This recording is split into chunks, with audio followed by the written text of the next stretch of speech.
কালামের জামিন মনে হয় নামের দেখতে পারবো।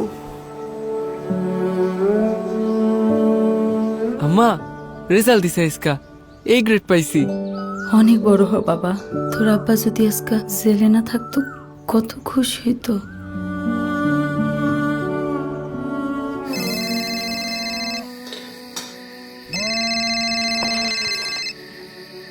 হ্যালো, কয়দি কালামের হার্ট অ্যাটাক হইছে, এই নাম্বারে 10,000 টাকা পাঠান, হাসপাতালে তো হইব। এমন পরিস্থিতিতে ঘাবড়াবেন না। প্রতারণা রুখতে বাংলাদেশ জেল চালু করেছে জরুরি সেবা। বন্দি সম্পর্কিত যে কোনো তথ্য জানতে ও জানাতে ডায়াল করুন 16191। 707 কালাম, জরুরি সেবায় আপনার ছেলে খুশির খবর দিছে। আপনার ছেলে এসএসসি তে এ গ্রেড পাইছে। স্বচ্ছতা ও সেবায় এক নাম 16191।